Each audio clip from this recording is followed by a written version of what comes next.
Sir दोस्तों, मैं अरुण कुमार महतो। तिरंगा को विश्व शांति का तिरंगा बनाना है मेरे जीवन का मकसद।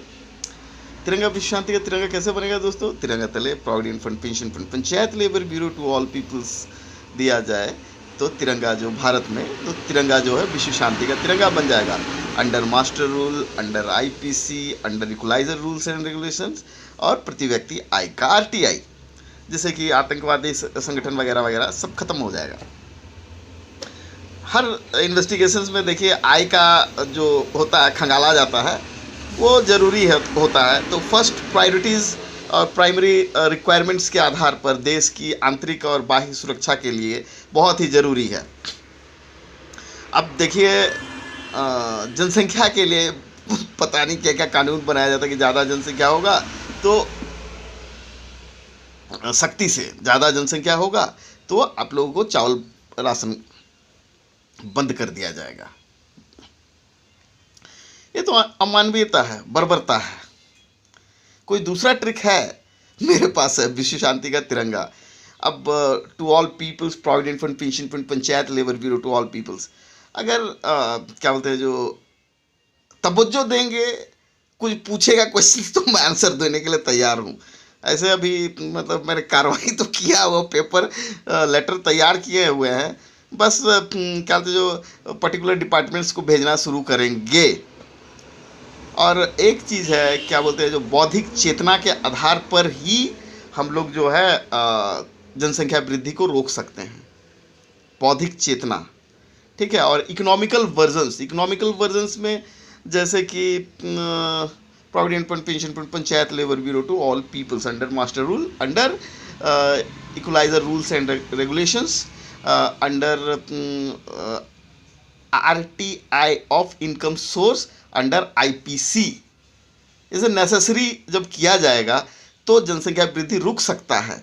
कुछ छोटे छोटे ट्रिक्स हैं, अब इतना डिटेल्स में बता नहीं सकते हैं। मोदी जी अगर क्या बोलते जो गद्दी छोड़ने के लिए तैयार है तो मैं कमिटमेंट करने के लिए तैयार हूँ। अगर मैं कर दूँ, ठीक है, और आइडियोलॉजी दे दूँ तो और उसको पुटअप करवा दूँ, ठीक है। अदरवाइज नहीं तो मैं अगर जीतूंगा तो मैं अगर जीतूंगा और मैं वर्क नहीं करूंगा तो मेरी और मेरी सरकार में जो भी सम्मिलित मंत्रिमंडल होंगे, एमपीज होंगे, वो अपना सारा संपत्ति गवर्नमेंट को डोनेट कर देगा 5 साल के बाद।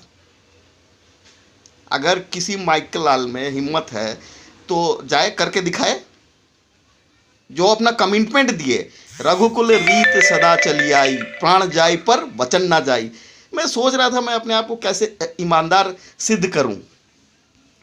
फिर धीरे धीरे ट्रिक्स आया, तो अब ईमानदार कैसे सिद्ध करूं? सब तो पहले से घपलाबाज किया। तो मैंने बोला चल अब क्या बोलते जो अगर नहीं बात से पलट गए तो सब कुछ डोनेट कर देंगे गवर्नमेंट को। और दूसरा ये बात है कि शिक्षा है। अब किसी का 4-5 बच्चा अगर चावल फावल बंद हो जाता है, बेचारा तो भूखे मर जाएगा।